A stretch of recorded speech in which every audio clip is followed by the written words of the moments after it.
Usaha budidaya ikan air tawar masih dalam skala rumah tangga, bahkan sebagian rumah tangga hanya menjadikannya sebagai usaha sampingan untuk menambah pendapatan. Permasalahan aspek produksi menghasilkan produksi budidaya ikan gurame rendah dan secara linier berpengaruh terhadap harga jual. Sedangkan penerapan manajemen usaha budidaya yang kurang baik akan menghambat sistem produksi dan mengurangi keuntungan. Sedangkan peluang bisnis dari budidaya ikan nila terbuka lebar, karena ikan nila harganya relatif standar dan pangsa pasar terbuka luas. Di kesempatan kali ini petani gurame akan berbagi sedikit info. Semoga video ini bisa bermanfaat untuk kita semua. Mengingat kebutuhan ikan air tawar semakin meningkat, tentunya produksi ikan juga harus ditingkatkan. Indonesian tingkatkan bobot ikan. Dorong peningkatan produksi budidaya gurami sebagai komoditi ikan air tawar yang memiliki peluang usaha menjanjikan. Ketersediaan gurami dinilai belum dapat memenuhi seluruh kebutuhan masyarakat. Hal ini disebabkan oleh beberapa faktor. Untuk itu, perlu dilakukan upaya peningkatan produksi dalam membudidayakan gurami, salah satunya dengan pembesaran bobot gurami. Ikan gurami merupakan suatu komoditi ikan air tawar yang mempunyai peluang usaha yang menjanjikan. Akan tetapi dalam usaha budidaya perikanan diperlukan pula penerapan manajemen di dalamnya, agar tujuan dari budidaya itu sendiri dapat dicapai. Salah satu aspek yang menentukan dalam usaha budidaya adalah aspek produksi di samping aspek keuangan dan aspek pemasaran. Gurami adalah salah satu dari 15 komoditas ikan yang ditujukan untuk meningkatkan produksi dan pendapatan petani, yang banyak dikembangkan oleh para petani. Hal ini dikarenakan permintaan pasar cukup tinggi, pemeliharaan mudah serta harga yang relatif stabil. Selain itu, gurami memiliki prospek menjanjikan untuk dibudidayakan, baik skala kecil maupun besar. Hal itu mengingat gurami mempunyai harga jual yang lebih tinggi dibandingkan dengan ikan tawar lainnya sehingga secara ekonomi relatif lebih menguntungkan. Risiko kematian gurami juga lebih rendah dibanding ikan tawar lainnya, bahkan untuk usaha pembenihan maupun pembesaran gurami tersedia sepanjang tahun. Benih ikan banyak dihasilkan oleh pemerintah melalui Balai Benih Induk BBI dan pembudidaya yang khusus menjual benih. Dari kesemuanya, yang terpenting adalah permintaan pasar terhadap gurami cukup tinggi dan masih belum terpenuhi, sehingga peluang pasar masih terbuka lebar. Namun, diakuinya, produksi gurami yang ada saat ini memang belum dapat memenuhi seluruh kebutuhan masyarakat.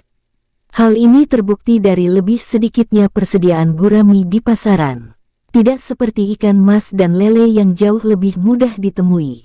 Hal inilah yang menjadikan harga gurami pun relatif lebih tinggi, yaitu sekitar 30.000 sampai 60.000 per kilogram. Salah satu daerah yang membutuhkan gurami paling tinggi adalah Jakarta.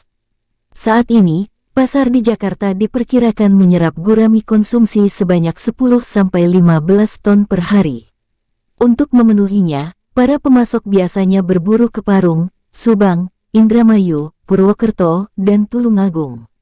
Namun, sejumlah pasokan tersebut sebenarnya belum memenuhi kebutuhan seluruhnya.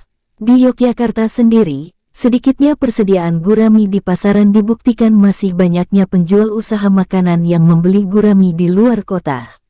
Untuk memenuhi kebutuhan gurami pada sejumlah restoran dan usaha warung makan di Yogyakarta saja, pasokan ikan tersebut baru terpenuhi sekitar 40%. Sementara 60% lainnya masih harus mengambil pasokan dan memenuhi kebutuhan dari luar kota, seperti Majalengka. Kemungkinan faktor penyebab kurangnya persediaan gurami mengingat peternak umumnya lebih memilih untuk budidaya ikan mas, mujair, dan lele dibanding gurami. Pertumbuhan gurami secara alami memang tidak secepat ikan air tawar lainnya karena kantong makannya lebih kecil. Ikan ini tergolong herbivora yang hanya makan protein nabati. Hal ini berbeda dengan jenis ikan konsumsi lainnya yang memakan protein hewani atau karnivora. Meskipun demikian, anggapan bahwa gurami tidak dapat segera dipanen sebenarnya perlu diluruskan. Dengan teknik-teknik tertentu yang dapat dipelajari dan dapat diperoleh dengan mudah, gurami dapat dipacu pertumbuhannya. Salah satunya dengan pemberian pakan yang intensif. Untuk itu, Penelitian aspek produksi gurami yang dinilai cocok untuk pengembangan budidaya ikan yang nantinya membuka peluang usaha baru dan diharapkan meningkatkan pendapatan dan kesejahteraan petani. Untuk perawatannya, meningkat bobotnya apabila makanannya dicampur dengan tumbuhan hijau. Selain pelet sebagai makanan pokok yang diberikan sebanyak 2 kali sehari, ikan gurame akan meningkat berat badannya jika diberi tumbuhan hijau yang dicacah sebagai makanan tambahan. Sebagai contoh, seekor gurami yang tidak diberi tumbuhan hijau beratnya hanya mencapai 6-7 ons setelah berumur 6 bulan. Sedangkan ikan yang diberi tumbuhan hijau dapat meningkat berat badannya sekitar 8-9 ons dan berat tersebut merupakan berat ideal bagi gurami untuk siap dikonsumsi. Proses selanjutnya adalah memberikan nutrisi ke dalam air kolam agar bakteri tidak menghambat pertumbuhan benih gurami. Setelah sampel benih gurami dimasukkan ke dalam kolam dalam jangka waktu 1 hari akan mendapatkan hasil. Jika sampel benih gurami tidak mati, maka kondisi air baik untuk benih tersebut.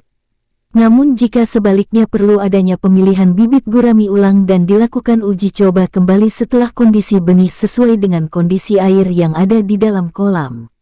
Dengan melakukan penelitian tersebut, berharap sobat petani gurame akan dapat meningkatkan hasil pertanian guraminya.